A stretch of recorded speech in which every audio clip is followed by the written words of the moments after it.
السلام عليكم ورحمة الله وبركاته. ازيكم حبايبي؟ عاملين ايه؟ يا رب تكونوا بخير.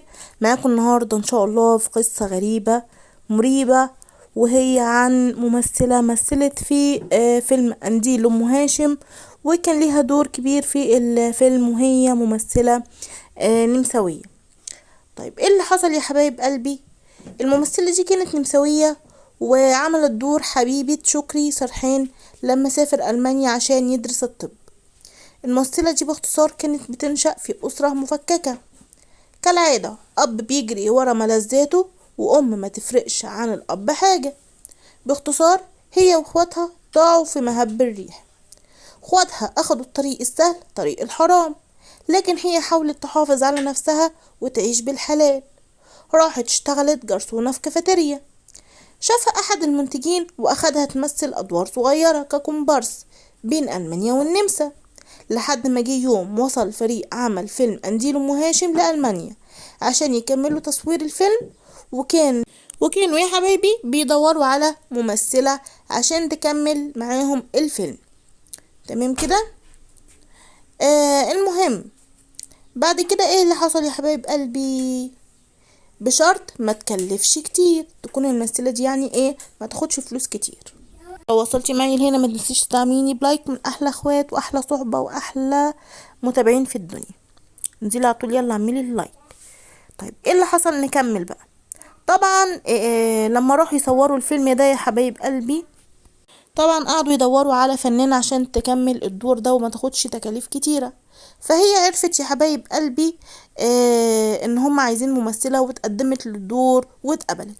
وطبعا حكوا لها ايه عن قصة الفيلم، فبدأت تسأل عن السيدة زينب رضي الله عنها، وبدأوا يكلموها عن حضرتها وحضرات السادة آل بيت رضوان الله عليهم. كان من الطبيعي ان هي تتشد للكلام ده وتنبهر بيه، بمدى الطهر والنقاء لحضرات سادتنا عليهم سحائب الرضوان، وتلاقي الأمن والسلام اللي مفتقداهم في حياتها. ومع نهاية التصوير كان طبيعي ان فريق العمل يودعوها ويرجعوا مصر، لكن قلبها كان معاهم. وبعد يومين تحديدا كانت مسافرة على مصر من غير ترتيب لأي حاجة، ولا يكون معاها إلا تمن التذكرة وتحويشة صغيرة كده من شغلها. وكان هدفها إنها تروح السيدة زينب، تمام، وحضرات السادة آل البيت. وفعلا بعد ما وصلت مطار مصر خدت أول تاكسي على مسجد ومقام السيدة زينب رضي الله عنها. ولأنها ما تعرفش أي كلمة باللغة العربية، حتى دورها كان في الفيلم عملته باللغة الألمانية، فالناس هناك بشهامة المصريين تطوعوا لمساعدتها عن طريق أهل الخير. قدروا يوصلوا للممثل القدير عبد الوارث عصر، اللي كان أحد المشاركين في الفيلم، اللي فوجئ بيها قدامه ورحب بيها جدا، وتفاجئ لما قالت له مباشرة أنا عايزة أشهر إسلامي. قال لها طيب استريحي النهاردة، انت لسه جاية من السفر.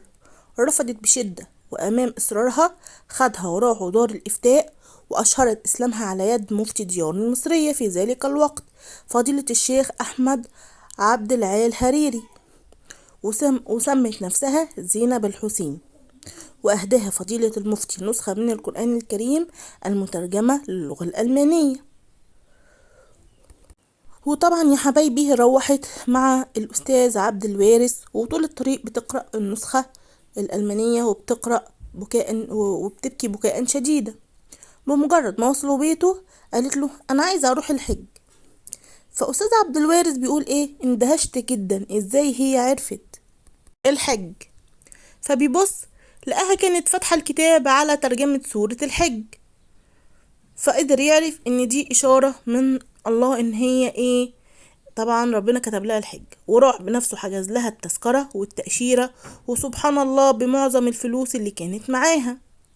ويشاء ربنا ان الممثل القدير استاذ محمد توفيق كان احد المشاركين في الفيلم، كان مسافر هو وزوجته للحج، وتقابل مع استاذ عبد الوارث وهو بيحجز لزينب التذكرة، وقال تسافر معانا وتبقى مع مراتي، وفي نفس الوقت تروح زينب للأزهر الشريف وتطلب حد يعلمها مناسك الحج، وتفضل بين القرآن وتعلم مناسك الحج طول الأسبوع اللي فاضل على الحج، لدرجة إنهم بيقولوا إنها ما كانتش بتنام تقريبا، ومش عايزة تسيب المصحف من إيديها.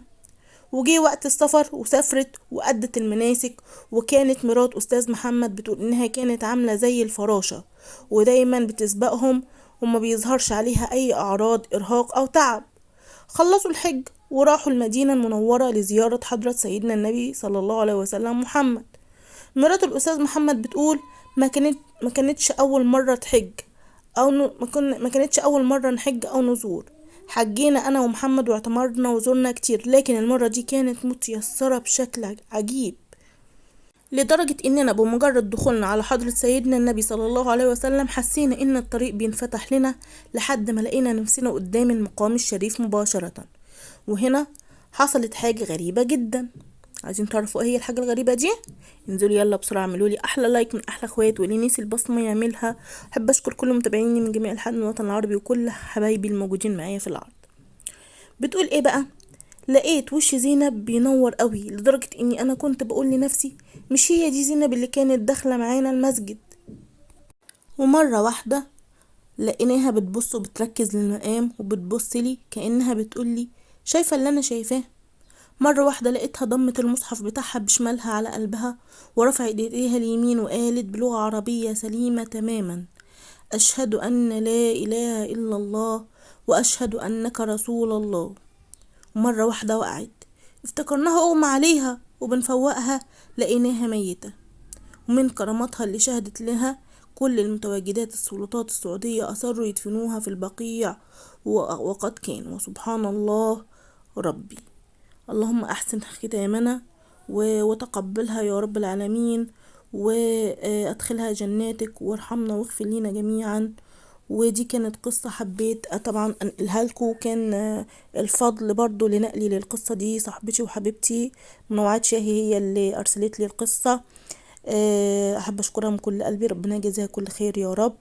وأحب أشكر كل أخواتي الموجودين معايا في العرض، شكرا ليكم. أتمنى يكون القصة فعلا أمتعتكم، أتمنى يكون كل اللي بقدمه يكون حاجة كويسة فيها عبرة وفيها موعظة.